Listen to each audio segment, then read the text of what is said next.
Praise the Lord. மரியே வாழ்க. திருச்சிலை அடையாளத்தினாலே எங்கள் பகரிடமிருந்து எங்களை மீட்டலும் எங்கள் இறைவா தந்தை மகன் தூயாவின் பெயராலே ஆமென். ஆண்டவர் இயேசுவின் பெயராலும் இயேசுவின் இரத்தத்தினாலும் இன்று உங்களை மற்றொரு வீடியோவில் சந்திப்பதில் மிகுந்த மகிழ்ச்சி அடைகிறேன். இன்றைக்கி நாம் பார்க்க போகிற தலைப்பு என்னன்னு கேட்டிங்கன்னா, இயேசு கிறிஸ்துவின் உயிர்த்தெழுதலில் என்ன நடந்தது, அப்போ அந்த சமயத்தில் என்ன நடந்துச்சு, இதை குறித்து நம்ம என்ன பண்ண போகிறோம், 3 பகுதிகளாக நம்ம என்ன பண்ண போகிறோம், பார்க்க போகிறோம். முதல் பகுதியாக என்ன பண்ண போகிறோம், ஆண்டவர் இயேசு கிறிஸ்து ஆண்டவராக இருந்தும் ஏன் சிலுவையில் மரிக்கிறார். இதை குறித்து நம்ம ஏற்கனவே நம்ம வீடியோவில் ஒரு டாபிக் பேசியிருக்கோம். நீங்கள் விருப்பப்படுறவங்க அதை டீப்பாக தெரிஞ்சுக்க நீங்கள் அந்த வீடியோவை நீங்கள் பார்க்கலாம். அதை குறித்து நம்ம என்ன பண்ண போகிறோம், இயேசு கிறிஸ்து ஏன் சிலுவையில் மரிக்கிறார், இதை குறித்து ஏன் கடவுளாக இருந்தோம் ஏன் அடிபட்டு இப்படி சிலுவையில் மரிக்கிறாரு, இதை நம்ம பார்க்க போகிறோம். ரெண்டாவது பகுதியை என்ன பண்ண போகிறோம், இயேசு கிறிஸ்து சிலுவையில் மரிக்கும் போது என்ன நடந்தது, அதை நம்ம என்ன பண்ண போகிறோம், பார்க்க போகிறோம். இயேசு கிறிஸ்து மூன்றாவது பகுதியாக இயேசு கிறிஸ்து உயிர்த்தெழுதலின் போது என்ன நடந்துச்சு, இதை நம்ம பார்த்துட்டு நம்மளும் உயிர்த்தெழும்போது என்னென்ன நடக்கும், இயேசு கிறிஸ்து உயிர்த்தெழுந்ததுக்கப்புறம் விண்ணகத்தில் என்ன நடந்துச்சு, இது ரொம்ப முக்கியமானது. எல்லாருக்குமே பார்த்திங்கன்னா உயிர்த்தெழுதார், இயேசு கிறிஸ்து உயிர்த்தெழுந்தார் அது தெரியும். ஆனால் இயேசு கிறிஸ்து உயிர்த்தெழுந்து மேலே போனதுக்கப்புறம் என்ன நடந்துச்சு, அதாவது பூமியில் இல்லை, பூமியில் நடந்ததையும் பார்ப்போம், விண்ணகத்தில் என்ன நடந்துச்சு, இதை நம்ம என்ன பண்ண போகிறோம், பார்க்க போகிறோம் விரிவாக விவிலியத்திலிருந்து. சரி, ஓகே. இன்றைக்கி நாம் பார்க்க போகிற அந்த தலைப்பில் முதல் பகுதி, இயேசு கிறிஸ்து ஆண்டவராக இருந்தும் ஏன் சிலுவையில் மரித்தார், இதை தான் நம்ம என்ன பண்ண போகிறோம், பார்க்க போகிறோம். சரி, ஓகே. இந்த கேள்வி பார்த்திங்கன்னா எல்லாருக்குமே மனசில் வரும், கிறிஸ்தவர்களுக்கும் மனசில் வரும், இயேசு கிறிஸ்துவை அறியாதவர்களுக்கும் இது மிகப்பெரிய கேள்வியாகவே இருக்கும். சரி, ஓகே. இப்போ விவிலியத்தை வாசிக்கிறாதவர்களுக்கு இந்த கேள்வி வரும், வாசித்தவர்களுக்கும் கேள்வி வரும். ஆண்டவர்கிட்ட நம்ம கேட்கும்போது அதுக்குண்டான விடையை ஆண்டவர் கொடுப்பார். சரி, ஓகே. முதல்ல இயேசு கிறிஸ்து ஏன் ஆண்டவராக இருந்தும் சிலுவையில் மரிக்கிறார், இதுக்கு பார்த்திங்கன்னா நம்ம படைப்பின் தொடக்கத்துக்கு போக வேண்டியிருக்கு. படைப்பின் தொடக்கத்தில் இயேசு கிறிஸ்து, அதாவது பிதாவானவர் மனுஷனை படைக்கிறார். உலகில் உள்ள எல்லா உயிரினங்களையும் எல்லா படைப்புகளையும் படைச்சுவிட்டு கடைசியாக நம்ம படைத்தது ஆணை, அதுக்கும் கடைசியாக படைத்தது பெண்ணை. இந்த கடைசி படைப்பு தான் என்ன பண்ணிடுச்சு, தகராறு பண்ணது. என்ன நடந்துச்சு, இயேசு கிறிஸ்து பிதாவானவர் என்ன பண்ணார், தன்னுடைய உருவிலும் தன்னுடைய சாயலிலும் மனிதனை படைத்தார். தன்னுடைய உருவில் அவருடைய உருவிலும் அவருடைய சாயலிலையும் படைத்ததுனால மனுஷனுக்கு சாவுங்கிற ஒரு விஷயமே கிடையாது. சாவுக்கு மனுஷனை ஆண்டவர் அழிவுக்கு அவர் அழிவுடும் ஒரு உயிரினமாக நம்மளை படைக்கலை ஆண்டவர். ஆனால் என்ன நடந்துச்சு, பிதாவானவர் சொன்னார், அந்த கனியை சாப்பிடாத, அதை சாப்பிட்டா நீ சாவ அப்படின்னு நம்மளுக்கு என்ன பண்ணுறாரு, ஒரு கட்டளையே கொடுக்குறார். கட்டளைகள் வழியாகவே நாம் என்ன பண்ண முடியும், கடவுளை அடைய முடியும். அப்போ என்ன நடக்குது, இந்த மனுஷன் என்ன பண்ணுறான், ஆதாம் அவன் அமைதியாக இருக்கான். ஆனால் என்ன நடந்துச்சு, பெண் பாம்பால் ஏமாற்றப்படுகிறார். ஏமாற்றப்பட்டவங்க என்ன பண்ணுறாங்க, அது கண்ணுக்கு ஒரு அழகாக இருக்குது, விரும்பத்தக்கதாக இருக்குது, களிப்பூட்டக்கூடியதாக இருக்குதுன்னு நம்ம படிக்கிறோம். அதனால் என்ன பண்ணுறாங்க, பாம்பு வஞ்சித்தோன்னே அந்த கனியை சாப்பிட்றாங்க. கனியை சாப்பிட்டோன்னு என்ன ஆயிடுச்சு, ஆதாமுக்கு என்ன பண்ணுறாங்க, கொடுக்குறாங்க, அவனும் தின்றான், சாப்பிட்டான். என்ன ஆயிடுச்சு, கடவுளின் சாயலை இழந்தார்கள், கடவுளின் சாயலை இழந்தார்கள். ஆனால் பாம்பு என்ன சொன்னிச்சு, நீ இந்த கனியை தின்னா நீங்கள் கடவுளை போல் ஆவீர்கள் அப்படி சொன்னிச்சு. உண்மையாலுமே அது அப்படி நடக்கலை. அவர்கள் இருவருமே கடவுளின் சாயலை இழந்து போனார்கள். தன்னுடைய உருவிலும் தன்னுடைய சாயலிலும் மனுஷனை படைத்தார். என்ன பண்ணார், ஆனால் இவனை என்ன பண்ணாங்க, இவங்க தின்னதுனால அவருடைய சாயலை இழந்து போனார்கள். அதனால் என்ன பண்ணாங்க, அந்த நித்திய உலகத்தை விட்டு வெளியே துரத்தப்பட்டார்கள்.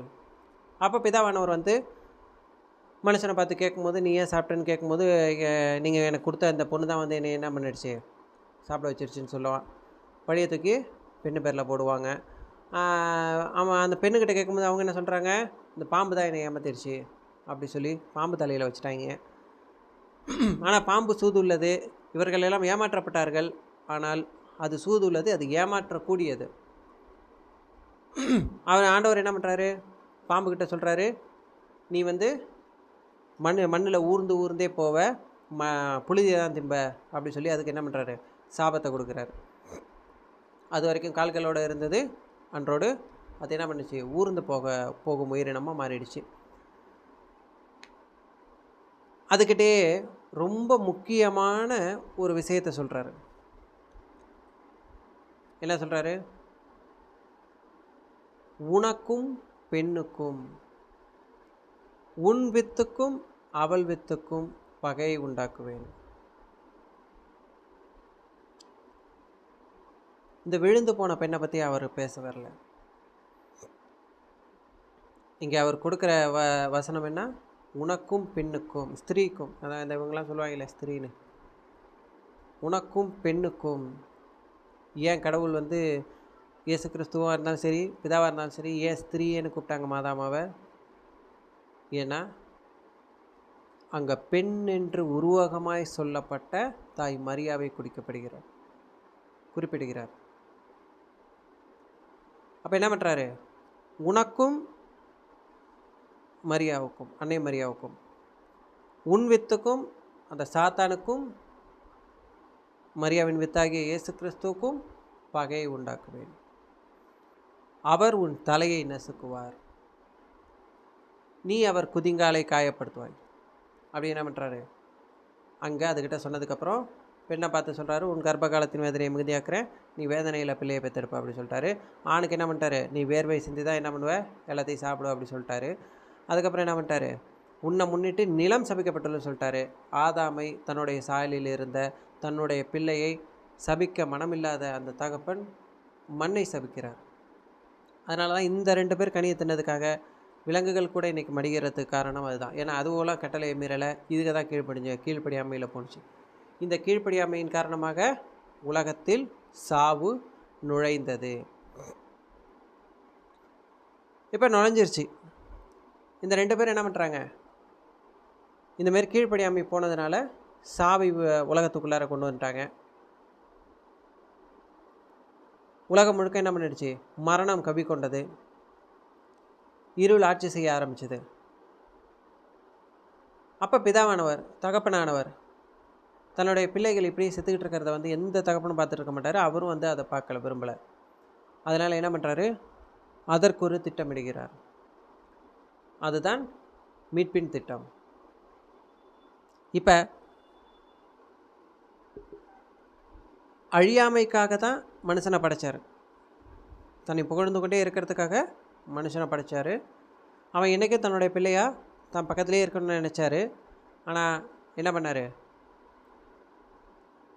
மண்ணில் மனுஷனை உண்டாக்கியதற்காக ஆண்டவர் வருத்தப்பட்டார். அந்தளவுக்கு கொண்டு போயிட்டாங்க. ஆனால் அதோடு என்ன பண்ணல, அவர் வந்து இதை அப்படியே விட்டுடலை, இது எப்படியோ போட்டோம் அப்படின்னு சொல்லி அவர் விடலை. என்ன பண்ணுறாரு, இதை மீண்டும் திரும்பவும் தனக்கிட்ட கூப்பிடணும். அதனால் என்ன பண்ணுறாரு, இந்த திட்டத்தை, இந்த செயலை மாற்றி அமைக்கிறதுக்கு முடிவு பண்ணுறாரு. இந்த செட்டிங்ஸ் இருக்கு இல்லையா, இந்த அமைப்பு, புது ஒரு அமைப்பை உருவாக்கினா தான் இவர்களையெல்லாம் மீட்க முடியும்னு அவர் என்ன பண்ணுறாரு, முடிவு பண்ணி மறைபொருளாய் இயேசு கிறிஸ்துவை, அதாவது தன்னிடம் இருந்த வார்த்தையானவரை பூமிக்கு அனுப்புகிறார். கீழ்ப்படியாத அந்த ஆதாம் ஏவாளால் வந்த சாவை கீழ்ப்படிதலால் ஜெயிக்க 2ஆம் ஏவாளையும் 2ஆம் ஆதாமையும் பூமிக்கு அனுப்புகிறார். முதலில் அங்கே வந்து ஆதாம் முதலில் வந்தார், பின்னர் ஏவாள் வந்தாங்க. இங்கே வந்து ஏவாள் முதல்ல வராங்க, ஆதாம் வந்து 2ஆவது வரார். ஏன் அப்படின்னா அதுக்கு ஒரு முக்கியமான காரணம் இருக்குது. ஏவாள் என்றால் உலகில் உள்ள எல்லாருக்கும் தாய் என்ற பொருள். ஆனால் அந்த தாய் செய்ததுனால என்ன ஆயிடுச்சுன்னா, அந்த தாயின் பிள்ளைகள் மரணத்தை பெற்றார்கள். இப்படி மரணிக்கிற செயல்பாடு உள்ள அந்த தாய்க்கு பதிலாக மரணமே அறியாத, மரணம் கட்டுப்படுத்த முடியாத புதிய இனத்தை உருவாக்க ஒரு புதிய படைப்பை ஆண்டவர் உருவாக்குகிறார். அதுதான் அன்னை மரியா. இந்த தாய் உலகனைத்திற்கும் உண்மையாலுமே தாய். அந்த உலகத்தின் தாயோடைய காலம் அன்னை மரியாவுடைய காலத்தோடு முடிஞ்சு போச்சு. ஏன்னா சிலுவை அடியில் இயேசு கிறிஸ்து சொல்லிட்டாரு, இதோ உம் மகன் என நம்மெல்லாம் அவர் கையில் ஒப்படைச்சிட்டு அதுக்கடுத்து என்ன சொல்கிறாரு, இதோ உம் தாய் அப்படின்னு சொல்லி உலகத்தின் தாயாய் ஆண்டவர் இயேசு கிறிஸ்து தாய் மரியாவை ஸ்திரப்படுத்துகிறார்.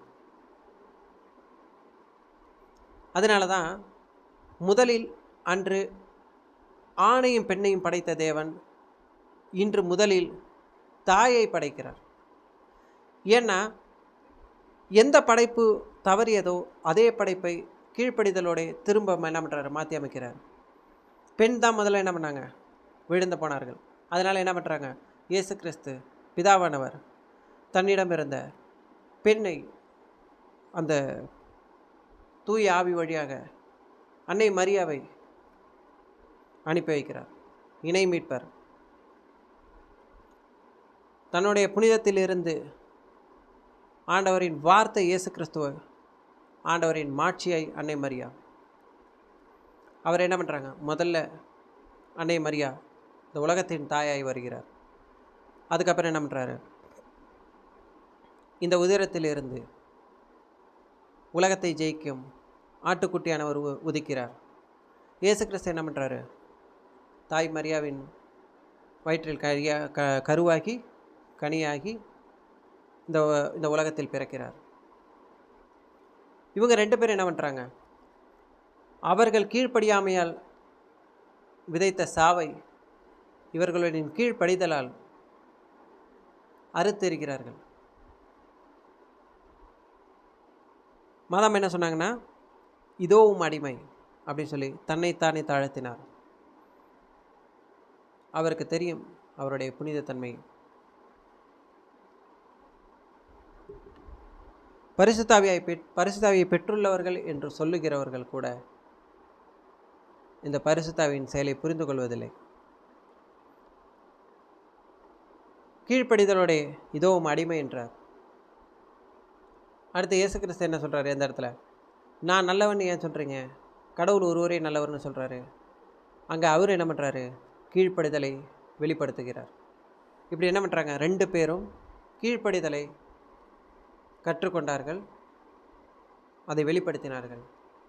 அப்புறம் என்ன பண்ணுறாரு, இயேசு கிறிஸ்து சிலுவையில் என்ன பண்ணுறாரு, இந்த உலகத்தின் இதுவரை செய்த பாவங்களையும் இனி அவர் இரண்டாம் வருகை வரை மனுஷன் செய்யும் பாவங்கள் எல்லாவற்றையும் தன் மேல் சுமத்துகிறார்.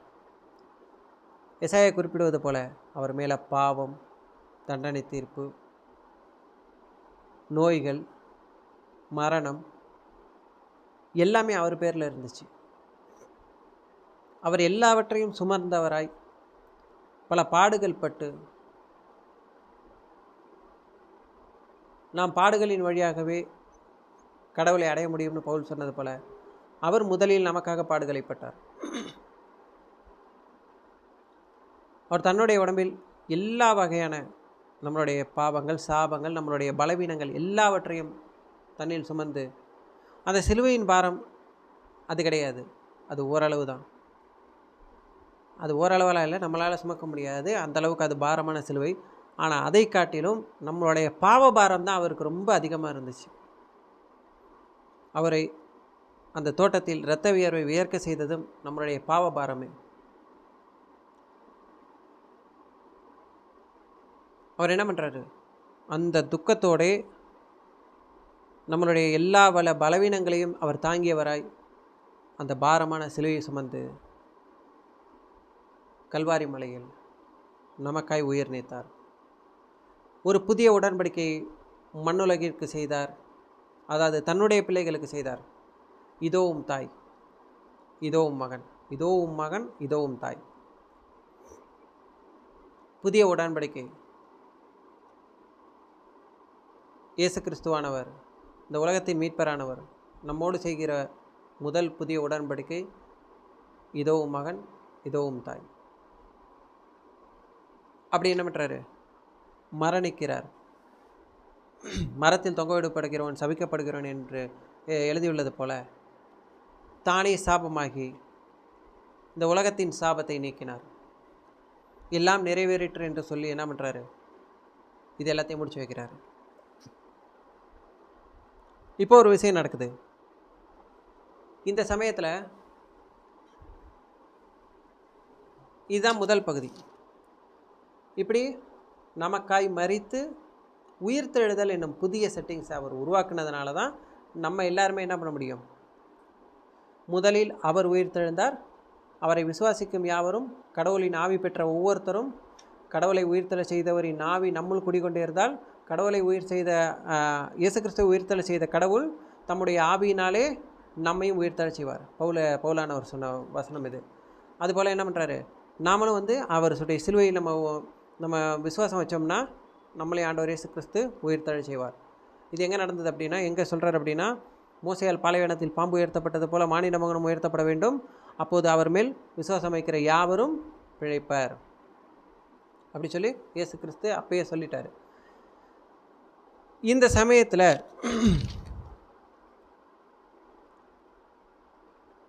இந்த சிலுவையில் அவர் 6 மணி நேரம் தொங்கிய போது அங்கு என்ன நடந்தது? அவர் கடவுளிடம் மிக உருக்கமாய் வேண்டிக் கொண்டிருந்தார். தன்னுடைய தகப்பனிடம் மிக உருக்கமாய் ஜெபித்து கொண்டிருந்தார். அந்த சமயத்திலும் கூட அவர் சும்மாலாம் இல்லை.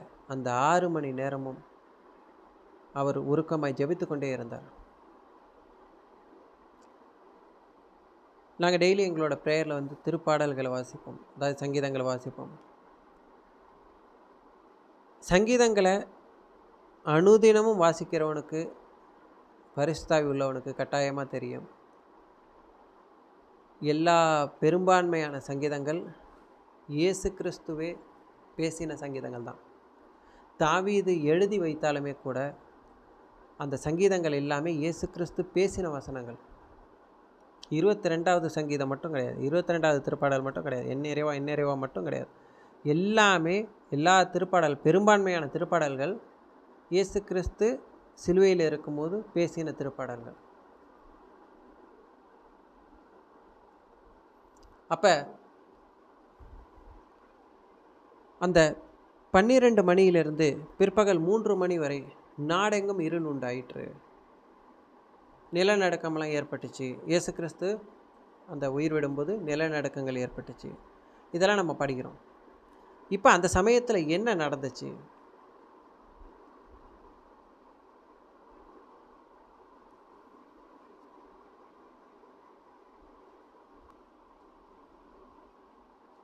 அந்த சமயம் என்ன நடந்தது அப்படிங்கிறத நம்ம பார்க்கணும். என் நெருக்கடி வேளையில் பாருங்கள், இயேசு கிறிஸ்து பாடுற ஒரு பாட்டு. சாவின் கயிறுகள் என்னை இறுக்கின, அழிவின் சுழல்கள் என்னை மூழ்கடித்தன, பாதாள கயிறுகள் என்னை சுற்றி இருக்கின, சாவின் கன்னிகள் என்னை சிக்க வைத்தன. என் நெருக்கடி வேளையில் நான் ஆண்டவரிடம் மன்றாடினேன், என் கடவுளை நோக்கி கதறினேன். தமது கோவிலில் நின்று அவர் என் குரலை கேட்டார். இயேசு கிறிஸ்து கூவி அழைத்ததை தம் கோவிலில் நின்று கடவுள் கேட்டார். என் நிறைவா ஏன் என்னை கைவிட்டீர் அப்படின்னு நம்ம படிக்கிறோம் இல்லையா? இயேசு கிறிஸ்துவை பிதாவானவர் என்னைக்கு கைவிட போறாரு? ஆனால் ஏன் அப்படி சொல்றாரு? கடவுளாக இருந்தும் ஏன் அவர் அப்படி சொன்னார்? இதுக்கு பின்னாடி ஒரு முக்கியமான காரணம் என்னன்னு கேட்டிங்கன்னா, இயேசு கிறிஸ்து நம்முடைய பாவங்களும் நம்மளுடைய சாபங்களும் அவர் மேலே இருந்ததுனால இந்த பாவ கண்களால் இயேசு கிறிஸ்துவால் பிதாவோட பேசவோ அவருடைய சத்தத்தை கேட்கவோ முடியாமல் போயிடுச்சு. ஒவ்வொரு நாளும் இரவு நேரங்களில் மலைகளில் ஆண்டவரோடு உரையாடி கொண்டு இருந்த இயேசு கிறிஸ்துவால் இன்றைக்கி பிதா கிட்ட தகப்பன்கிட்ட பேச முடியலங்கும் போது அவர் ரொம்ப வேதனைப்படுறாரு. மற்ற எல்லா வேதனையை விட அவருக்கு இதுதான் ரொம்ப பெரிய வேதனையாக இருக்குது. அதனால தான் என்ன பண்ணுறாரு? என் நிறைவா ஏன் என்னை கைவிட்டீர்?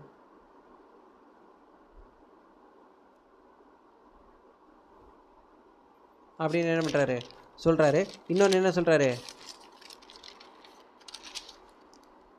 என்னை காப்பாற்றாமலும் நான் தேம்பி சொல்வதை கேளாமலும் ஏன் வெகு தொலைவில் இருக்கின்றீர் அப்படின்னு சொல்லி கேட்குறார். நான் தேம்பி சொல்வதை கேளாமலும் ஏன் வெகு தொலைவில் இருக்கிறீர்? ஏன்பா என்னுடைய சத்தத்தை நீங்கள் கேட்க மாட்டேங்கிறீங்க? ஏன்பா என்கிட்ட பேச மாட்டேங்கிறீங்க? என்னை ஏன் காப்பாற்ற வரலை அப்படின்னு சொல்லி என்ன பண்ணுறாரு ஆண்டவர் தன்னுடைய தகப்பனோட உரையாடுகிறார். அதாவது என்ன பண்ணுறாரு, ரொம்ப வருத்தத்தில் பேசுகிறார், கூப்பிடுறாரு. அப்போ என்ன நடக்குது?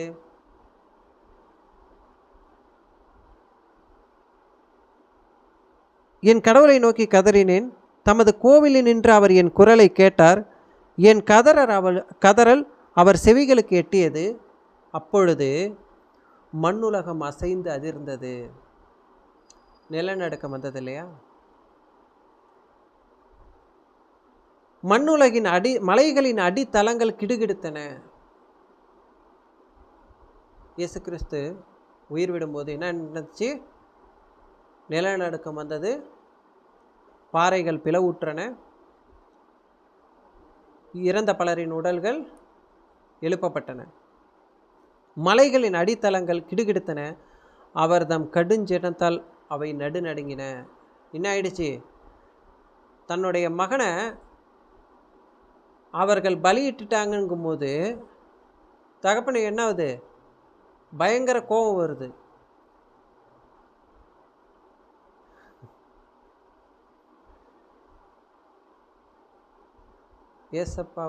ஏசப்பாவோட தகப்பனுக்கு தன்னோட மகன் மேலே கையை வச்சுட்டான்னொன்னே பயங்கர கோபம் வருது. அதோட என்ன பண்ணுறாரு, அவரது நாசியை நின்று புகை கிளம்பிட்டுரு. இந்த கோபத்தில் இருக்கும்போது அந்த சிங்கத்தின் மூச்சையும் அந்த காளையின் மூச்சையும் பார்த்திங்கன்னா பயங்கர சூடாக வரும், அப்படியே நெருப்பு மாரி வரும். பார்த்துருக்கீங்களா? தகப்பனோட மூச்சு அப்படி இருந்துதான்.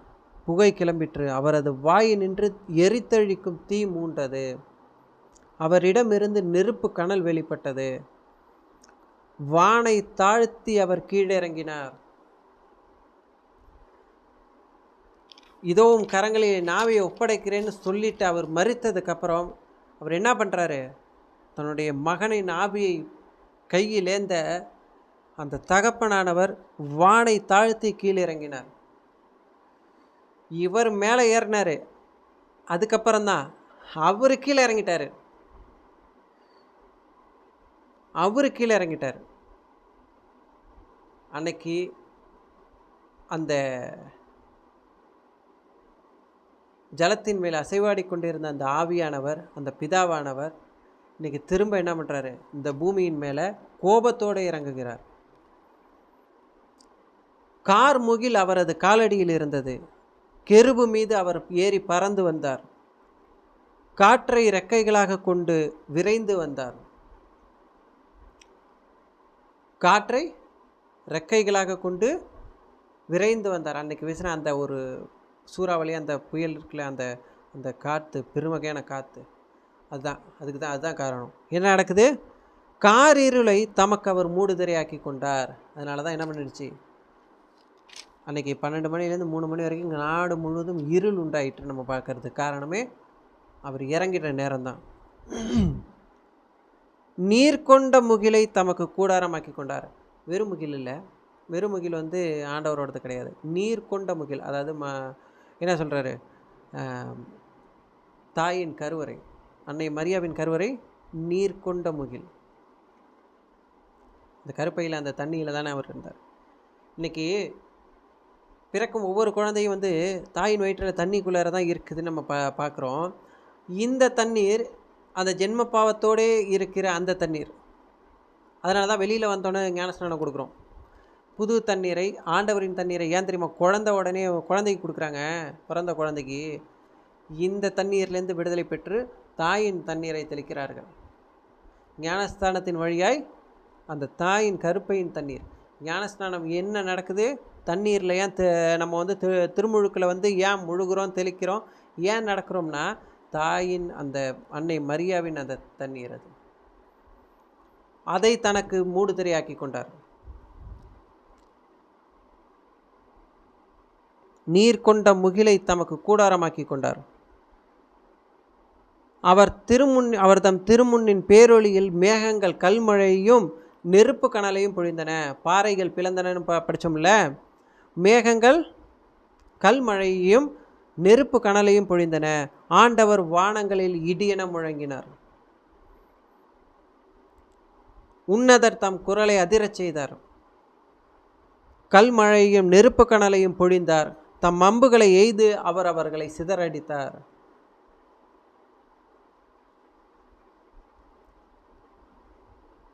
பெரும் மின்னல்களை தெரித்து அவர்களை கலங்கடித்தார். இன்னைக்கு நடந்தது பூர்வமே இதுதான். ஆண்டவரே, உமது கடிந்துரையாலும் உமது மூச்சுக்காற்றின் வலிமையாலும் நீர்த்திரளின் அடிபரப்பு தென்பட்டது. நில உலகின் அடித்தளம் காணப்பட்டது. உயரத்து நின்று அவர் என்னை எட்டி பிடித்து கொண்டார். வெள்ளப்பெருக்கு நின்று என்னை அவர் காப்பாற்றினார். அல்லேலூயா. என்ன பண்ணுறாரு? உயரத்திலிருந்து எட்டி பிடித்து கொண்டார். தகப்பன் இயேசு கிறிஸ்துவின் ஆவியை என்ன பண்ணுறாரு? பிடிச்சிக்கிட்டார்.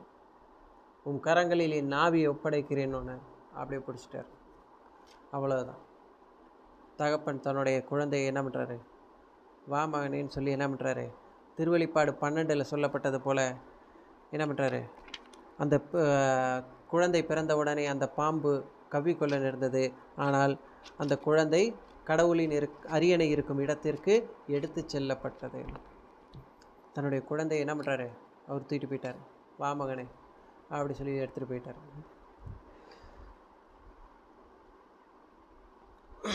இப்போ என்ன நடக்குது?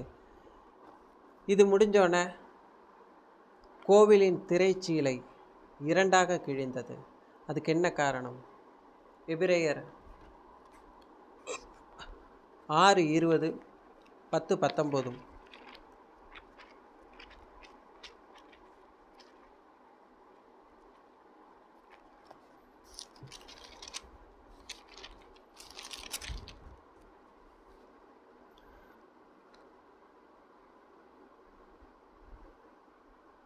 நமக்கு முன்னோடியாய் அந்த திரைச்சீலையை கடந்து இயேசு அங்கு சென்று சேர்ந்து இருக்கிறார். இந்த திரைச்சீலை வழியாக இயேசு கிறிஸ்து என்ன பண்ணுறாரு? தகப்பன்கிட்ட போய் சேர்ந்திருக்கிறார். அதே 10:19 சொல்லுது, சகோதரர் சகோதரிகளே, இயேசுவின் உடலை கோவிலின் திரைச்சீலைக்கு ஒப்பிடலாம். இத்திரைச்சீலை வழியாக திருத்தூயகத்துக்குள் நுழைய நமக்கு துணிவு உண்டு. ஏனெனில் அவர் இரத்தம் சிந்தி நமக்கென புதியதொரு வழியை திறந்து வைத்துள்ளார். இதுவே வாழ்வுக்கு அழைத்து செல்லும் வழி. நானே வழி அப்படி சொன்னார் இல்லையா? அந்த திரைச்சீலையை பிளந்து என்ன பண்ணுறாரு? நான் மாட்சிமைக்குள்ளார கடவுளின் அரியணைக்கு நான் போயிட்டேங்கிறத எடுத்துரைக்கவே கோவிலின் திரைச்சீலையை 2ஆக கிழித்தார். இதை பார்ப்போன் புரிந்து கொள்ளத்தான் என்ன பண்ணுச்சு? அன்னைக்கு திரைச்சீலை 2ஆக கிழிந்தது.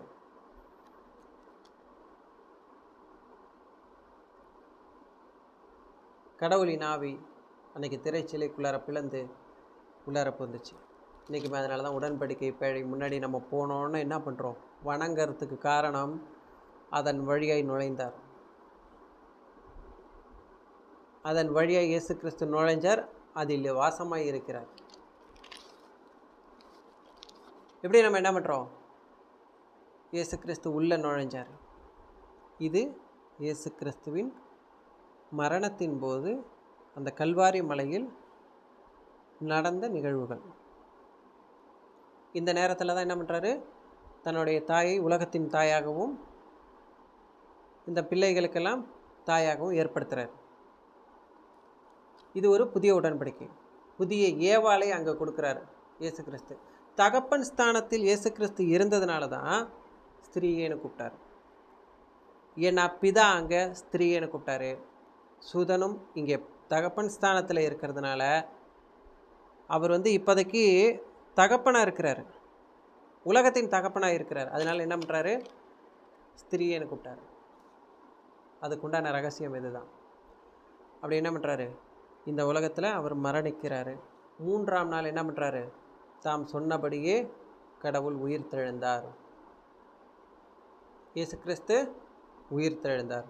இதை தான் நம்ம திருப்பாடல் 118 24 பார்க்குறோம். ஆண்டவர் தோற்றுவித்த வெற்றியின் நாள் இதுவே, இன்று அக்களிப்போம் அகமகிழ்வோம். இன்றைக்கி உண்டான டாப்பிக்கு இப்போ தான் நம்ம வரோம், உயிர்த்தெழுதலின் நாள். இப்போ என்ன நடக்குது?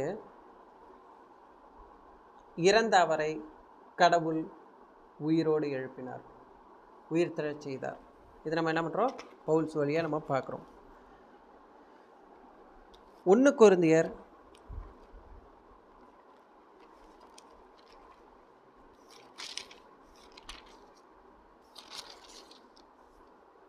15 இதை நம்ம தெளிவாக பார்க்கலாம். ஆனால் இப்போதோ இறந்த கிறிஸ்து உயிருடன் எழுப்பப்பட்டார், அவரே முதலில் எழுப்பப்பட்டார். உயிருடன் எழுப்பப்பட்டார். இது அனைவரும் உயிருடன் எழுப்பப்படுவர் என்பதை உறுதிப்படுத்துகிறது.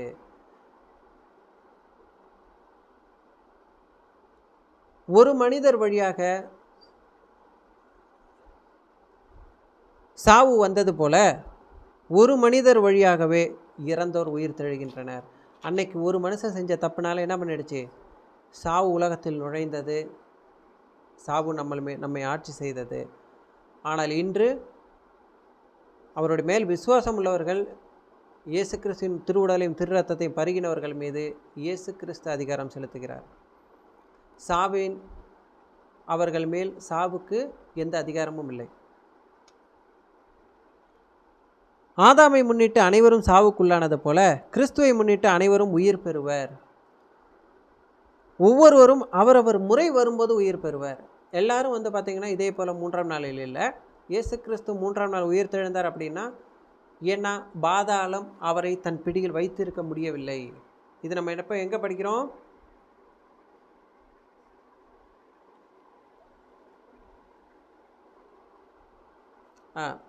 திருத்தூதர் பணிகள் 2:24 நம்ம படிக்கிறோம். பாதாளம் அவரை தம் பிடியில் வைத்திருக்க முடியவில்லை. ஏன்னா பரிசுத்தத்தை இந்த மண்ணால், மனுஷனே நீ மண்ணாக இருக்கிறாய் மண்ணுக்கே திரும்பாயின்னு அன்னைக்கு கொடுத்த சாபம் இயேசு கிறிஸ்துவுக்கு பொருந்தாது. அதே போல் உன் கர்ப்பத்தின் வேதனையை நான் மிகுதியாக்குறேங்கிறது இந்த பரிசுத்தாவியின் தாய்க்கு பொருந்தாது. ஏன்னா அவர் ஜென்ம பாவம் இல்லாமல் உற்பவித்தவர். அதனால் என்ன ஆயிடுச்சு? உனக்கும் பெண்ணுக்கும் உன் வித்துக்கும் அவள் வித்துக்கும் பகையை உண்டாக்குவேன்னு இயேசு கிறிஸ்துவையும் மாதாவையும் ஒன்றாதான் ஆண்டவர் உலகத்தில் என்ன பண்ணுறாரு? அறிவிக்கிறார், வாக்கு கொடுக்குறார். 2 பேர் மீட்பின் திட்டத்தில் இருவராய் வருவார். ஒன்று ஆணாயும் இன்னொன்று பெண்றாயும். அங்கே நம்ம பார்த்தோம் இல்லையா? தொடக்க நூலில் கடவுள் மனிதரை ஆணும் பெண்ணுமாக படைத்தார். மீட்பின் திட்டத்தில் கடவுள் அதே போல ஆணும் பெண்ணுமாய் தான் படைத்தார்.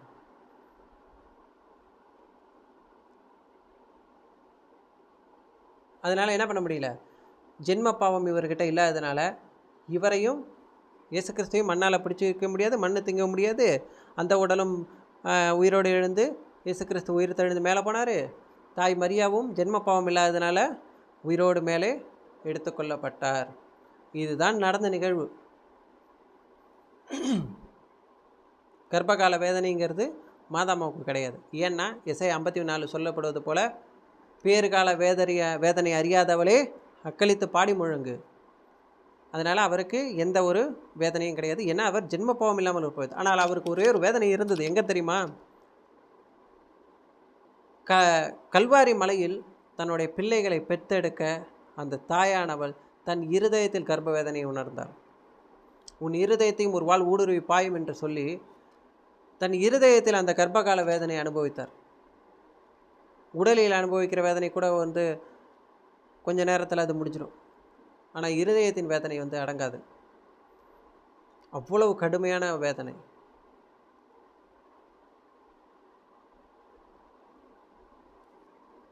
இப்படி என்ன பண்ணுறாங்க? இயேசு கிறிஸ்து கீழ்ப்படிந்து கிறிஸ்துவை முன்னிட்டு அனைவரும் உயிர் பெறுவர். ஆதாமை முன்னிட்டு அனைவரும் சாவுக்குள்ளானது போல கிறிஸ்துவை முன்னிட்டு அனைவரும் உயிர் பெறுவர். ஒவ்வொருவரும் அவரவர் முறை வரும்போது உயிர் பெறுவர். கிறிஸ்துவே முதலில் உயிர் பெற்றார். அடுத்து கிறிஸ்துவின் வருகையின் போது அவரை சார்ந்தோர் உயிர் பெறுவர். அதன் பின்னர் முடிவு வரும். அதன் பின்னர் தான் என்ன பண்ணும்? முடிவு வரும். எல்லாரும் அவர் முறை வரும்போது உயிர் தழுவார். தானியேல்கிட்ட ஆண்டவர் சொல்லுவார், நீ இப்போது அமைதியாக நீ உறங்குவ, உன்னுடைய காலம் வரும்போது நீ என்ன பண்ணுவ? எழுந்திரிச்சு வருவேன்னு சொல்லியிருக்கிறார் இல்லையா? ஒருத்தட்டையும் அப்படி சொல்லியிருக்கிறாரு. அதுபோல் நடக்கும். அப்போது அதன் பின்னர் முடிவு வரும். அப்போது கிறிஸ்து ஆட்சியாளர், அதிகாரம் செலுத்துவோர், வலிமையுடையோர் ஆகிய அனைவரையும் அழித்துவிட்டு தந்தையாகிய கடவுளிடம் ஆட்சியை ஒப்படைப்பார். இப்போ நடக்கிற இந்த கொடூரமான ஆட்சிகள் எல்லாத்தையும் ஆண்டவர் என்ன பண்ணுவார்? விட்டு ஒழிச்சிட்டு எல்லாத்தையும் ஒழிச்சு கட்டிட்டு, தானியேல் அன்னைக்கு அந்த சிலையை உடச்சி எரிஞ்சது போல் இந்த ராஜ்யங்களெல்லாம் தொடச்சி தூக்கி போட்டுட்டு கிறிஸ்துவின் ராஜ்யம் இங்கு நிறுவப்படும். அந்த கையால் பெயர்க்கப்படாத அந்த பாறை நம்மை ஆட்சி செய்யும். எல்லா பகைவரையும் அடிபணிய வைக்கும் வரை அவர் ஆட்சி செய்தாக வேண்டும். சாவே கடைசி பகைவன், அதுவும் அழிக்கப்படும். இயேசு கிறிஸ்து 2ஆம் வருகை வந்ததுக்கப்புறம் அப்புறம் சாவுங்கிற ஒரு பேச்சு, அந்த ஒரு வார்த்தை எல்லா மொழிகளிலிருந்தும் தூக்கி எறியப்படும். அதுக்கப்புறம் இறப்பு என்னும் ஒரு சொல் இருக்காது. இறப்பு என்னும் சொல் அகராதியிலே இருக்காது. அதுவும் அழிக்கப்படும். ஏனெனில் கடவுள் எல்லாவற்றையும் அவருக்கு அடிப்பணிய செய்தார். ஆனால் எல்லாம் அடிப்பணிந்தன என்று சொல்லும்போது அனைத்தையும் கிறிஸ்துவுக்கு அடிப்பணிய வைக்கும் கடவுளை தவிர மற்றவை யாவும் அடிப்பணிந்தன என்பது தெளிவாகிறது. பிதாவை தவிர மற்ற எல்லாமே என்ன பண்ணும்? இயேசு கிறிஸ்துவுக்கு விண்ணோர் மண்ணோர் கீழோகோர் யாவரும் அவருடைய திருப்பெயருக்கு மண்டியிடுவார். அனைத்துமே மகனுக்கு அடிப்பணியும் போது தமக்கு அனைத்தையும் அடிப்படைய செய்த கடவுளுக்கு மகனும் அடிப்படிவார். அப்போது கடவுளே அனைத்திலும் அனைத்துமாய் இருப்பார். இயேசு கிறிஸ்து என்ன பண்ணுவார்? தன்னுடைய தகப்பனுக்கு கீழ்ப்படிஞ்சு அடிப்பணிந்து இருப்பார். சரி, இப்படி நம்ம என்ன பண்ணுறோம்? இயேசு கிறிஸ்துவின் இறப்பையும் உயிர்த்தெழுதலையும் நம்ம பார்த்தோம். சரி, அப்போ இயேசு கிறிஸ்து எப்படி உயிர்த்தெழுந்தார்? அவர் பாவம் தவிர மற்ற அனைத்திலும் நம்மை போல இருந்தார் என்பதால் அவருடைய உடலில் எந்த பாவ அழுக்கோ எந்த ஒரு இதுவோ இல்லாததுனால இயேசு கிறிஸ்து அப்படியே உயிர்த்தெழுந்து போனார். ஆனால் நம்ம எப்படி இறப்போம்? நம்ம எப்படி உயிர்த்தெழுவோம்? அப்படி பார்த்தீங்கன்னா, இறந்தோர் எப்படி உயிருடன் எழுப்பப்படுவார்கள் என, எத்தகைய உடலோடு வருவார்கள் என ஒருவர் கேட்கலாம். அறிவிலேயே நீ விதைக்கும் விதை மடிந்தால் வழியோ உயிர் பெறாது. முளைத்த பயிராக நீ அதை விதைக்கவில்லை, மாறாக வெறும் கோதுமை மணியையோ மற்றெந்த விதையோ தான் விதைக்கிறாய். கடவுளோ தம் விருப்பப்படி அதற்கு ஒரு உருவை கொடுக்கிறார். ஒவ்வொரு விதைக்கும் அதற்குரிய உருவை கொடுக்கிறார். ஒரு மரத்தை பார்த்திங்கன்னா, இந்த தென்னை மரம் பார்த்திங்கன்னு வச்சுக்கோங்களேன், நட்டு வைக்கும்போது ஒரு நேராக தான் நட்டு வச்சுருப்போம். ஆனால் வளரும் போது பார்த்திங்கன்னு வச்சுக்கோங்களேன், அது ஒன்று சாஞ்சிக்கிட்டு போவோம், ஒன்று நேராக குட்டுக்க போவோம், வளைஞ்சு போவோம். அது அதோட விருப்பப்படி அது வளரும். ஒவ்வொரு மரத்துக்கும் ஒவ்வொரு உருவத்தை ஆண்டவர் கொடுத்துருக்கிறார். கழுதைக்கு ஒரு உருவத்தை, குதிரைக்கு உருவத்தை, அது ஒரு மாரி. ஆனால் விதை விதைக்கப்படும் போது கடுகு விதை பார்த்திங்கன்னா, உலகத்தின் ஆண்டவர் சொன்னது போல் உலகத்திலே சின்ன விதை, ஆனால் வளரும்போது உலகத்திலே பெரிய மறை, பறவைகள் கூட அது உட்கார அளவுக்கு அது பெரிய மரமாக இருக்கும் அப்படின்னு சொன்னார். அதுபோல் ஒன்றும் விதைக்கப்படும் போது ரொம்ப சின்னதாக தான் இருக்கும், உருவம் தெரியாது. ஆனால் விதைக்கப்பட்டு அது வளரும் போது பார்த்தா ஆண்டவர் இயேசு கிறிஸ்து அதுக்கு ஒரு உருவத்தை கொடுக்குறார். அதுபோல் எல்லா ஊனும் ஒரே வகையான ஊன் அல்ல. மானிடருக்கு ஒரு வகையான ஊனும், விலங்குகளுக்கு இன்னொரு வகையான ஊனும், பறவைகளுக்கு வேறொரு வகையான ஊனும், மீன்களுக்கு மற்றொரு வகையான ஊனும் உண்டு. இப்படி உடம்பு எல்லாத்துக்கும் வெவ்வேறு ஸ்டைலில் இருக்குது, வெவ்வேறு அமைப்பில் இருக்குது. அதே போல் விண்ணை சார்ந்தவைகளுக்கு ஒரு வகையான உருவமும், மண்ணை சார்ந்தவைகளுக்கு இன்னொரு வகையான உருவமும் உண்டு. விண்ணை சார்ந்தவற்றின் அழகு வேறு, மண்ணை சார்ந்தவற்றின் அழகு வேறு. கதிரவனின் சுடர் ஒன்று, நிலவின் சுடர் இன்னொன்று, விண்மீன்கள் சுடர் மற்றொன்று, விண்மீனுக்கு விண்மீன் சுடர் வேறுபடுகின்றது. ஒரு ஸ்டார் பார்த்திங்கன்னா மஞ்சள் கலரில் இருக்குது, ஒரு ஸ்டார் பார்த்திங்கன்னா நீல கலரில் இருக்கும். ஒவ்வொரு ஸ்டாருக்கும் ஒவ்வொரு இது இருக்குது. ஸ்டார்கள் எல்லாம் இன்னிசை பாடுகின்றனன்னு பைபிளில் இருக்குது. ஸ்டார்கள்லாம் இல்லை, நட்சத்திரங்கள் எல்லாம் பாடுதான். இயேசு கிறிஸ்து பிறக்கும்போது நட்சத்திரங்கள்லாம் பாடியது. இன்றைக்கி அறிவியல் அதை உறுதிப்படுத்தி இருக்குது. ஒவ்வொரு நட்சத்திரமுத்துக்கும் ஒரு சத்தம் வருதான். அதை இன்றைக்கி அறிவியலாளர்கள் ஒரு டிவைஸை வச்சு என்ன பண்ணுறாங்க, கண்டுபிடிச்சிருக்கிறாங்க. அதை இயேசு கிறிஸ்து எப்பயோ சொல்லிவிட்டார், பிதாவானவர் எப்பயோ சொல்லியிருக்கிறாரு. இறந்தோர் உயிர்த்தெழும்போதும் இவ்வாறே இருக்கும். அழிவுக்குரியதாய் விதைக்கப்படுவது அழியாததாய் உயிர் பெற்று எழுகிறது. மதிப்பற்றதாய் விதைக்கப்படுவது மாண்புக்குரியதாய் உயிர் பெற்று எழுகிறது. வலுவற்றதாய் விதைக்கப்படுவது வல்லமையுள்ளதாய் உயிர் பெற்று எழுகிறது. மனித இயல்பு கொண்ட உடலாய் விதைக்கப்படுவது ஆவிக்குரிய உடலாய் உயிர் பெற்று எழுகிறது. மனித இயல்பு கொண்ட உடல் ஒன்றென்றால் ஆவிக்குரிய உடலும் உண்டு. மறைநூலில் எழுதியுள்ளபடி முதற் மனிதராகிய ஆதாம் உயிர் பெற்று மனித இயல்பு உள்ளவனானார். கடைசி ஆதாமோ உயிர் தரும் தூய ஆவியானவர். தூய ஆவிக்குரியது முந்தியதல்ல, மனித இயல்புக்குரியதே முந்தியது, ஆவிக்குரியது பிந்தியது. நம்மளாம் பிறக்கும்போது ஆதாமின் சாயலில் இருக்கிறோம். ஆனால் திருமுழுக்கின் வழியாக இயேசு கிறிஸ்துக்குள்ளாக அடக்கம் செய்யப்பட்டு அவருடைய சாயலாய் நாம் உருப்பெறுகிறோம். இது முதல்ல நம்ம மனுஷ சாயல் தான். ரெண்டாவது தான் நம்ம என்ன பண்ணுறோம், ஆவிக்குரிய சாயலாய் மாறுகிறோம். அதுக்கப்புறம் தான் நம்ம மேலே சாவுக்கு எந்த அதிகாரமும் இல்லாமல் போகுது. திருமுழுக்கு எடுக்கிறவனுக்கு தான் எந்த அதிகாரம். அதனால தான் என்ன பண்ணார், உலகெங்கும் சென்று எல்லாருக்கும் என்ன பண்ணுங்கள், நற்செய்தியை சொல்லுங்கள், திருமுழுக்கு கொடுங்க அப்படின்னு சொன்னார். திருமுழுக்கு கொடுக்க சொன்னது தந்தை மகன் தூயாவின் பேரால் திருமுழுக்கு கொடுங்கன்னு சொன்னதுக்கு காரணமே அதான். ஏன்னா திருமுழுக்கு பெறும்போது அந்த அன்னை மரியாவின் நீரை தெளிக்கும் போது அவருடைய மகன்களாய் நாம் மாறும்போது இயேசு கிறிஸ்துவின் சாயலாய், ஏன்னா இயேசு கிறிஸ்து அவரோட உதிரத்திலிருந்து வந்தவர் தானே. அதனால் இயேசு கிறிஸ்துவின் சாயலை நாம் என்ன பண்ணுறோம், மாறுகிறோம். திருமுழுக்கின் போது இயேசு கிறிஸ்துவின் சகோதரிகளாய் நாம் மாறுகிறோம். இதுவும் பவுல் சொன்னது தான். நம்மலாம் அவருடைய பிள்ளைகள் தான், இல்லைன்னு சொல்ல. ஆனால் பவுல் அதே இன்னொரு விஷயத்தில் ஏன் அப்படி சகோதரிகள் சொல்கிறாருன்னா இந்த காரணத்துக்காக தான். முதல் மனிதர் களிமண்ணாலானவர், அவர் மண்ணிலிருந்து வந்தவர். இரண்டாம் மனிதரோ விண்ணிலிருந்து வந்தவர். ஏன்னா இந்த மனுஷனை படைக்கும்போது என்ன பண்ணாங்க, களிமண்ணை செஞ்சு நாசியில் ஊதி மண்ணிலேருந்து தான் உருவாக்கினார். ஆனால் இயேசு கிறிஸ்து ஆவியினாலே பிறந்தவர். அவர் விண்ணகத்திலிருந்து இறங்கி வந்தவர். மண்ணுக்கு அதுக்கும் சம்மந்தம் இல்லை. அதனால் மண் அவரை தின்ன முடியாது. இரண்டாம் மனிதரோ விண்ணிலிருந்து வந்தவர். மண்ணை சார்ந்த மனிதர் போலவே மண்ணை சார்ந்த யாவரும் இருப்பார், விண்ணை சார்ந்த மனிதர் போலவே விண்ணை சார்ந்த யாவரும் இருப்பார். இயேசு கிறிஸ்துவை சார்ந்தவர்கள், அவரை ஆவியை பெற்றவர்கள் இயேசு கிறிஸ்துவை போல இருப்பார்கள். மண்ணிலிருந்து வந்தவனின் சாயலை கொண்டவர்கள் காயினை போலவும் மற்றவர்களைப் போலவும் என்ன நிர்வாணமாக இருக்கிறது தெரிஞ்சுக்கிட்டது போலவும் ஒரே கேடுபாடுகளோடு இருப்பான். மண்ணிலிருந்து வந்தவன். ஆனால் விண்ணக சாயலை உள்ளவன் இது எல்லாத்தையும் விட்டொழிச்சிட்டு இயேசு கிறிஸ்துவை மட்டுமே சிந்தனையில் கொண்டிருப்பான். அதனால தான் ஆவிக்குரியவனை மனுஷ இயல்பினால் உள்ளவன் புரிஞ்சிக்கவே முடியாது. ஆவிக்குரியவன் மனுஷனுடைய பார்வைக்கு பைத்தியக்காரத்தனமாக இருக்குது. கிறிஸ்துவை பற்றிய உபதேசம் கெட்டு போகிறவர்களுக்கு பைத்தியமாக இருக்கிறது, ரட்சிக்கப்படுகிற நமக்கும் அது தேவபலனாக இருக்கிறது. இதோ ஒரு அன்பர்களே, நான் சொல்வது இதுவே, ஊனியல்புடைய மனிதர் இறையாட்சியை உரிமை பெறாக அடைய முடியாது. நீ மனுஷனாகவே இருந்தனா, மண்ணை சார்ந்தவனாகவே இருந்தினா என்ன பண்ண முடியாது, பரலோகத்தை அடைய முடியாது. அழிவுக்குரியது அழியாமையை உரிமை பெறாக அடைய முடியாது. இதோ ஒரு மறைபொருளை உங்களுக்கு சொல்கிறேன், நாம் யாவரும் சாக மாட்டோம், ஆனால் அனைவரும் மாற்றுரு பெறுவோம். நாம் எல்லோரும் சாவறதெல்லாம் கிடையாது, தூங்க தான் போகிறோம். ஏற்கனவே நம்ம பல டாக்கில் சொல்லியிருக்கிறோம். கிறிஸ்துவுக்குள்ளாக மறிக்கிறவன் தூங்க போகிறான், கிறிஸ்துவை அறியாமல் மறிக்கப் போகிறான், ஏற்றுக்கொள்ளாமல் மறிக்கிறவன் உண்மையாலுமே மறித்து போகிறான். தூங்குகிறவனை ஆண்டவர் என்ன பண்ணுவார், எழுப்பி விட்டுருவார். அதனால தான் எழுப்புவேன்னு சொல்கிறாங்க. ஏன்னா அவன் தூங்குறான். நான் உன்னைய எழுப்புவேன்னு சொல்கிறார். நான் உன்னை திரும்ப உருவாக்குவேன்னு சொல்லலை, எழுப்புவேன்னு சொல்கிறார். சிறுமியை எழுந்திருன்னு சொன்னார். சிறுமி இறக்கலை, உறங்கிட்டு இருக்கிறான்னு சொன்னார். ஏன் இறக்கலை உறங்கிட்டு இருக்கான்னு சொன்னான்னா, அங்கே எல்லாருமே இறந்ததுனால தான் ஒப்பாரி வச்சாங்க. மனித பார்வையில் அவர் இறந்தவளாக இருந்தாள், ஆனால் தேவன் பார்வையில் அவள் தூங்குகிறவளாக இருந்தாள். பவுல் என்ன பண்ணார், அந்த இளைஞரை தூங்குகிறான்னு சொன்னார். தூங்குறவனை எழுப்ப முடியும், செத்தவனை எழுப்ப முடியாது.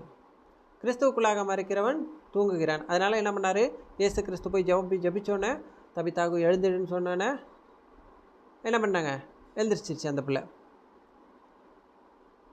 ஆனால் அவன் கிறிஸ்துவுக்குள்ளார இல்லாமல் மறைக்கிறவனை ஒன்றும் பண்ண முடியாது.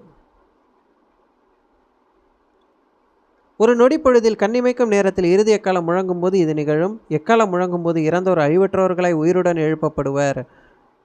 நாமும் மாற்றூறு பெறுவோம். ஏனெனில் அழிவுக்குரிய இவ்வுடல் அழியாமையை அணிந்தாக வேண்டும், சாவுக்குரிய இவ்வுடல் சாகாமையை அணிந்தாக வேண்டும். அழிவுக்குரியது அழியாமையும் சாவுக்குரியது சாகாமையும் அணிந்து கொள்ளும்போது மறைநூலில் எழுதியுள்ள வாக்கு இவ்வாறு நிறைவேறும்: சாவு முற்றிலும் ஒழிந்தது, வெற்றி கிடைத்தது. சாவே உன் வெற்றி எங்கே? சாவே உன் கொடுக்கு எங்கே? பாவமே சாவின் கொடுக்கு, பாவத்துக்கு வலிமை தருவது திருச்சட்டமே. ஆகவே நம் ஆண்டவர் இயேசு கிறிஸ்துவின் வழியாக நமக்கு இந்த வெற்றியை கொடுக்கும் கடவுளுக்கு நன்றி அப்படி சொல்லி இந்த பகுதியை பவுல் முடிக்கிறாரு. பார்த்தீங்கன்னா, நாம் யாருமே சாக மாட்டோம். பாவம் செய்கிறவன் தான் என்ன பண்ணுறான்? சாகிறான். பாவம் செய்யும் அனைவரும் சாகின்றனர். இது பைபிளில் ஆண்டவர் போட்டிருக்கார், சொல்லியிருக்கிறார். அப்போ பாவம் செய்கிறவன் தான் என்ன பண்ணுறான்? சாகிறான். தூய்மையாய் ஆண்டவரோடு வாழ்கிறவன் தூங்குகிறான். ஆண்டவர் அவனை அவரவருக்கு ஏற்ற நேரம் வரும்போது உயிர்த்தெழச் செய்கிறார். சரி, இதை சரி இப்போ நாமெல்லாம் எப்படி உயிர்த்தெழுவோம் அப்படிங்கிறத குறித்து நம்ம பார்த்தோம். சரி, இப்போ இயேசு கிறிஸ்து உயிர்த்தெழுந்துட்டார். இதை நம்ம ஒரு பகுதியிலே நம்ம படிச்சுட்டு இப்போ மூன்றாவது பகுதிக்கு நம்ம போகிறோம். என்ன பகுதி? இயேசு கிறிஸ்து உயிர்த்தெழுந்து மேலே போனதுக்கப்புறம் என்ன நடந்துச்சு, அதை நம்ம என்ன பண்ண போகிறோம்? பார்க்க போகிறோம். திருத்தூதர் பணிகள் 1வது அதிகாரத்தில், இவற்றை சொன்ன பின்பு அவர்கள் கண்கள் முன்பாக அவர் மேலே எடுத்துக்கொள்ளப்பட்டார். மேகம் ஒன்று அவரை எடுத்து சென்று அவர்கள் பார்வையிலிருந்து மறைத்து விட்டது. எப்படி நம்ம திருத்தூதர் பணிகளை நம்ம படிக்கிறோம். என்ன பண்ணுறாரு? உலகெங்கும் சென்று பரப்பிச்சுகள் சரி பரிசாற்றுங்கள், தந்தை மகன் தூயாவின் பெறாத திருமுழுக்கு கொடுங்கள் அப்படின்னு சொல்லிடுறாரு. அப்புறம் என்ன சொல்கிறாரு? தூயாவி நீங்கள் என்ன பண்ணுங்கள், என்ன குறித்து வைத்துள்ள நேரமும் காலமும் வர வரைக்கும் நீங்கள் என்ன பண்ணுங்கள், இந்த எருசலேமிலே தங்கியிருங்கன்னு சொல்கிறாரு. அங்கே பரிசுத்தாவியை கொடுப்பேன் அப்படின்னு சொல்கிறாரு. அதெல்லாம் வாக்குறுதிகளெல்லாம் கொடுத்ததுக்கப்புறம் என்ன பண்ணுறாரு? அவர்கள் கண்கள் முன்பாக எடுத்துக்கொள்ளப்பட்டார். மேகம் மறைத்தது. இதோட பூமியின் பார்வை முடிந்தது. அதுக்கப்புறம் பரலோகத்தில் அந்த மேகம் மறைத்ததுக்கப்புறம் மேகத்துக்கு பின்னாடி என்ன நடந்தது, இதை நம்ம வேதத்திலேருந்தே வாசிப்போம். திருப்பாடல் 47:5.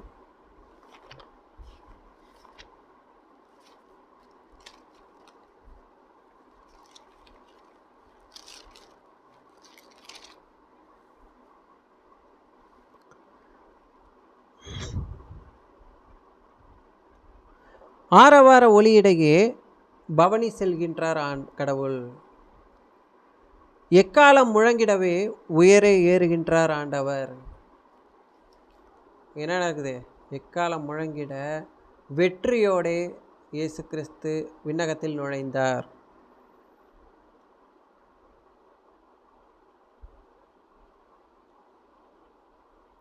பாடுங்கள், கடவுளுக்கு புகழ் பாடுங்கள், பாடுங்கள் நம் அரசருக்கு புகழ் பாடுங்கள், ஏனெனில் கடவுளே அனைத்துலகின் வேந்தர். அருட்பாட் தொடுத்து புகழ் பாடுங்கள், கடவுள் பிற இனத்தார் மீது ஆட்சி செய்கின்றார், அவர் தம் திரு அரியணையில் வீற்றிருக்கின்றார். அங்கே போய் என்ன பண்ணுறாரு? கடவுளின் வலப்பக்கத்தில் அமர்ந்தார். அதே இன்னொரு திருப்பாடல்கள் 68 சொல்லுது, படிக்கிறோம். சல்மோன் மலையில்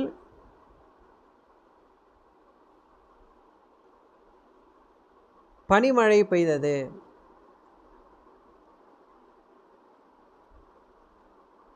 ஓ மாபெரும் மலையே, பாசானின் மலையே, ஓ கொடுமுடி பல கொண்ட மலையே. பாசானின் மலை, இது சாத்தானோட மலை.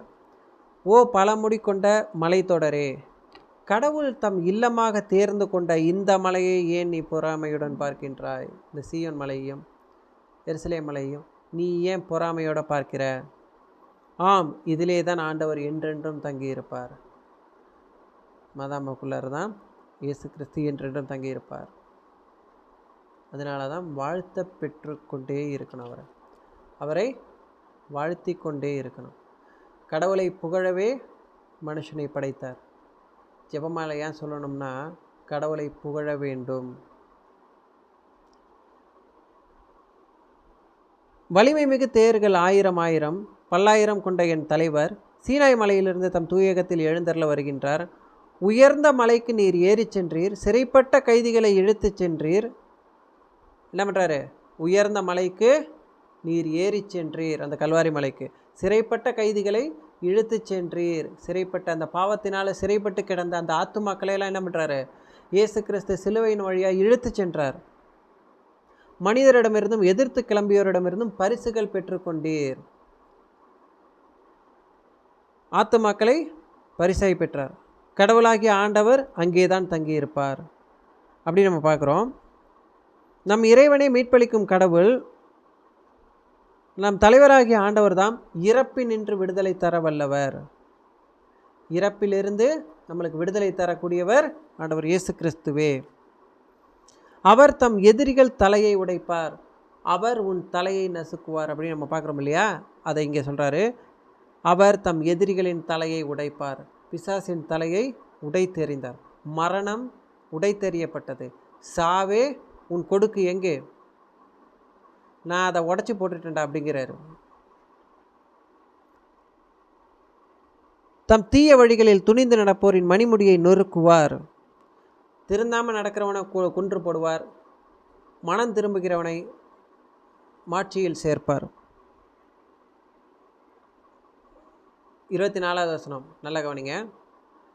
கடவுளே நீர் பவனி செல்வதை, இப்போ தான் என்ன நடக்குது, அந்த மேகத்துக்கு மேலே என்ன நடக்குதுன்னு பார்க்குறோம். கடவுளே நீர் பவனி செல்வதை என் கடவுளும் அரசருமானவர் தூயகத்தில் பவனி செல்வதை அனைவரும் கண்டனர். இயேசு கிறிஸ்து தூயகத்தில் பரலோகத்தில் பவனி செல்வதை அனைவரும் கண்டனர்.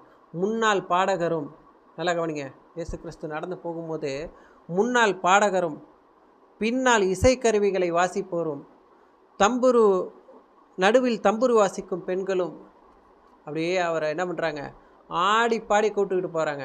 அது எப்படி இருந்தது தெரியுமா? மண்ணகத்தில் அதற்கு முன்னாடி ஒரு நிழல் இருந்தது. எது தெரியுமா? தாவீது ஆடி பாடி சென்றார்.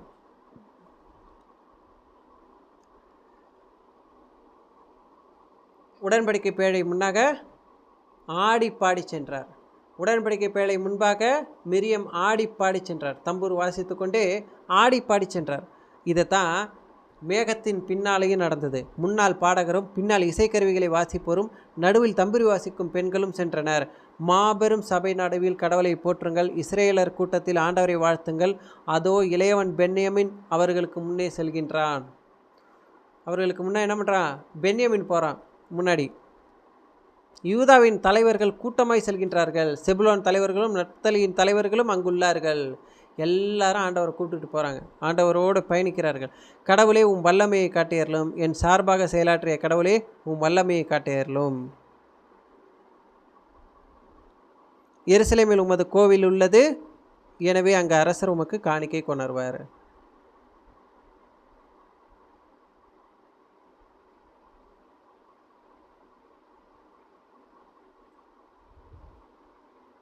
வானங்களின் மேல், தொன்மை மிகு வானங்களின் மேல் ஏறி வரும் அவரை புகழுங்கள். தொன்மை மிகு வானங்கள்னால் என்னென்னா, காலங்காலமாக இருக்கிறது. இந்த வானம் இல்லை, நாம் பார்க்குற வானம் இல்லை, 2வது 3வது வானம், அது தொன்மை மிகு வானம். இதெல்லாம் இப்போ உருவாக்கப்பட்ட வானம், அது தொன்மை மிகு வானம். அதுக்கு முடிவே கிடையாது. அதுக்கு வயசு ரொம்ப கூட. இதுக்கு வயசு கூட வந்து பார்த்திங்கன்னா, இயேசு கடவுளை எழுந்து மேகங்களை படைச்சார், தண்ணியை தூக்கி மேலே வச்சார். இந்த மேகமெல்லாம் கிடையாது. 2வது 3வது வானமெல்லாம் வந்து பார்த்திங்கன்னா தொன்மை மிகு வானங்கள். தொன்மை மிகு வானங்களின் மேல் ஏறி வரும் அவரை புகழுங்கள். அவர்கள் கண்கள் முன்பாக அவர் ஏறி சென்றார், எடுத்துக்கொள்ளப்பட்டார், ஏறி சென்றார் படிக்கிறோம்ல, அதான். இதோ அவர் தம் குரலில், தம் வலிமை மிகு குரலில் முழங்குகின்றார். கடவுளுக்கே ஆற்றலை உரித்தாக்குங்கள், அவரது மாட்சி இஸ்ரேல் மேல் உள்ளது, அவரது வலிமை மேக மண்டலங்களில் உள்ளது.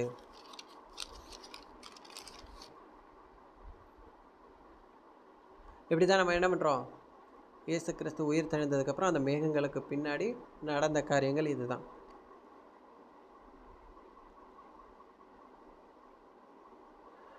இதுக்கப்புறம் ஒரு விஷயம் நடந்துச்சு. என்ன நடந்துச்சு? இவர் மேலே ஏறி சென்றோன்னே திருவெளிப்பாடு 12 படிச்சுட்டு முடிச்சுக்கலாம். அதுக்கப்புறம் என்ன நடந்துச்சுன்னு பார்க்கலாம். திருவெளிப்பாடு 12. பின்னர் விண்ணகத்தில் போர் மூண்டது. மிக்கேலும் அவருடைய தூதர்களும் அரக்கப்பாம்போடு போர் தொடுத்தார்கள். அரக்கப்பாம்பும் அதன் தூதர்களும் அவர்களை எதிர்த்து போரிட்டார்கள். அரக்கப்பாம்பு தோல்வியுற்றது. விண்ணகத்தில் அதற்கும் அதன் தூதர்களுக்கும் இடமே இல்லாது போயிற்று. அப்பெரிய அரக்கப்பாம்பு வெளியே தள்ளப்பட்டது. இவர் என்ன பண்ணுறாரு? போய் அழகையுடையும் அதோட தூதர்களையும் துரத்தி விட்டுட்டார். ஏன்னா இங்கேயும் சாவுக்கு அதிகாரம் இல்லை, அங்கேயும் இனிமேல் அவனுக்கு இடமும் இல்லை. அழகை என்றும் சாத்தான் என்றும் அழைக்கப்பெற்ற அதுவே தொடக்கத்தில் தோன்றிய பாம்பு. பின்பு விண்ணகத்தில் ஒலித்த பெரியதொரு குரலை கேட்டேன். அது சொன்னது, இதோ மீட்பு, வல்லமை, நம் கடவுளின் ஆட்சி, அவருடைய மெசியாவின் அதிகாரம் ஆகிய அனைத்தும் வந்துவிட்டன. திரும்ப கிடைச்சிருச்சு. நம் சகோதரிகள் மேல் குற்றம் சுமத்தியவன், நம் கடவுள் திருமுன் அல்லும் பகலும் அவர்கள் மீது குற்றம் சாட்டியவன் வெளியே தள்ளப்பட்டான். அதோடு முடிஞ்சிருச்சு. அவனுக்கு பரலோக ராஜ்யத்தை சுத்தமாக கழுவி விட்டுட்டார். ஆட்டுக்குட்டி சிந்தி அது வரைக்கும் அவன் அங்கே தான் இருந்தான். ஏன் தெரியுமா? யோபுவெல்லாம் என்ன பண்ணான்? முறையிட்டாமில்ல, அவன் அங்கே தான் சுற்றிக்கிட்டு இருந்தான், உலாவிக்கிட்டு இருந்தான். ஆனால் என்ன பண்ணுறாரு? இவர் மேலே போய் அங்கே இடமே இல்லாமல் பண்ணிட்டார். இப்போ அங்கேருந்து எல்லா பயிலும் என்ன பண்ணிட்டான்? இங்கே வந்துட்டான். என்ன ஆயிடுச்சு? தனக்கு சிறிது காலமே எஞ்சியிருக்கிறது என்பதை அழகை அறிந்துள்ளது. அதனால் கடுஞ்சீற்றத்துடன் உங்களிடம் வந்துள்ளது. நம்மள்ட்ட என்ன பண்ணிடுச்சு? வந்துருச்சு. அதுக்கப்புறம் என்ன பண்ணிச்சு? அந்த பெண்ணை, அதாவது என்னென்னா மாதாமாவை துரத்திட்டு போணுச்சு. நிலம் வந்து என்ன பண்ணிடுச்சு? அப்போஸ்தலர்கள் துணை நின்று மாதாமாவை காப்பாற்றி என்ன பண்ணாங்க? இது பண்ணாங்க. ஆண்டவர் அதுக்கப்புறம் என்ன பண்ணிடுச்சு? இதனால் அரக்கப்பம்பா பெண் மீது சினம் கொண்டு அவருடைய எஞ்சிய பிள்ளைகளோடு போர் தொடுக்க சென்றது. அவர்கள் கடவுளுடைய கட்டளைகளை கடைபிடித்து இயேசுவுக்கு சான்று பகிர்ந்தவர்கள். அப்படியே நம்ம பார்க்குறோம். இயேசுவுக்கு சான்று பகிர்கிறவர்கள் எல்லாம் அந்த பெண்ணின் எஞ்சிய பிள்ளைகள். நாம் கடவுளுக்கு உத்தமமாய் சான்று பகிர்கிற ஒவ்வொருவரும் தாய் மரியாவின் பிள்ளைகள். ஆகவே மரியாவுக்கு மற்ற பிள்ளைகள் உண்டு. இதுதான் உயிர்த்தெழுதலில் நடந்த நிகழ்வு. Praise lord. மரியே வாழ்க.